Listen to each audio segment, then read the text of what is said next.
What's the scariest story you've seen firsthand about the dangers of today's street drugs?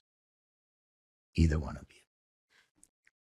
Well, this goes to the family, how the family's hurt and angst and terror and not understanding how serious this is. So we had a dad, he wrote us a letter and he said, "Thank God you were there for me. They called from the hospital while their son was in convulsions from and benzodiazepines, which were mixed together. He was frothing at the mouth, shook out of the gurney." This dad's telling us the whole story.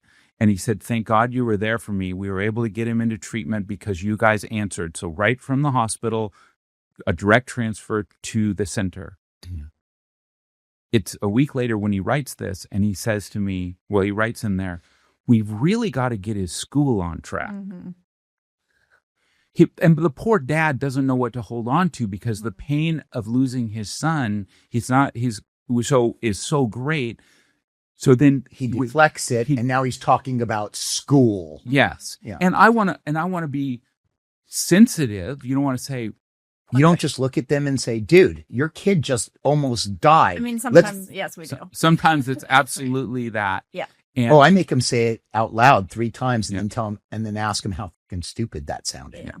No, I'm not kidding. Yeah. And at the same time, we don't want to say that because that happened that they shouldn't, focus on school and things like that. Helps repair how the brain works and a lot of things. Yeah. But if we don't focus on the basics of their relationships and their recovery and the road that got them there, we're missing it. Well, right. If your kid's not alive, they're not going to have a school to go to. You're not going to have a child. These kids, they don't know anything. Right. And they've got to be taught. And then they're so dug in to, oh, well, it's the school. No, babe, it ain't the school. You're going to lose a semester, okay?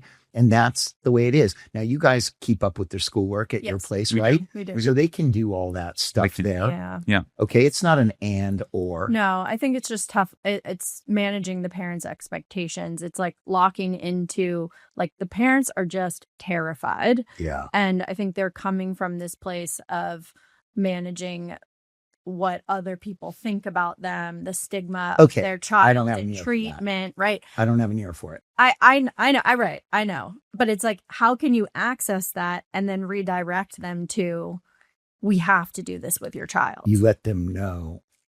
Well, I always have them close their eyes and I take them through something real quick that gets them insane, okay? And just, they fall apart. Yeah. And then I get them into a state of reasonableness. Yeah, exactly. One of the ways that happens for adolescents is having those kids and families in treatment long enough so that when parents show up, they see that little sparkle, that glimmer in their child's eye. If it's the rambunctiousness, a little the defiance that isn't evil, that isn't about hurting themselves, it's about being a kid, and the parent sees that, and they will invest anything in the continued success of their child. Should, because it's your child. Mm-hmm. Yes. Yeah. Unbelievable. Yeah. Unbelievable. Yeah. And all the families that are with us, I mean, our main rule out is parent engagement. If parents are not willing to do groups to come out, what do?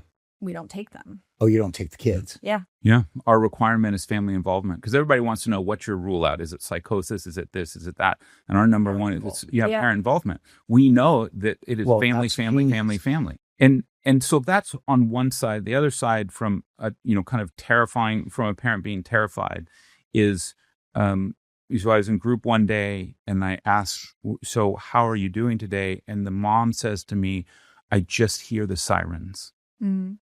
I just keep hearing the sirens every time I close my eyes, because she was holding her son who had just overdosed, and she'd called 911, and all she could hear in the background was the sirens and, can they get here fast enough? Yeah.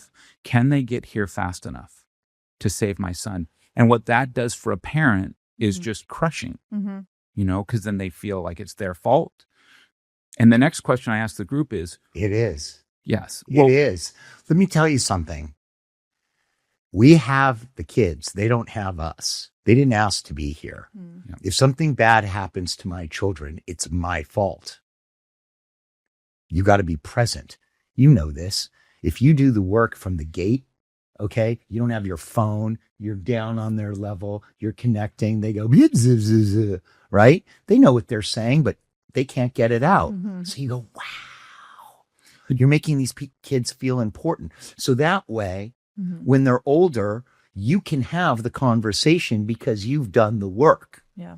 If you haven't done the work, the conversation falls on deaf ears.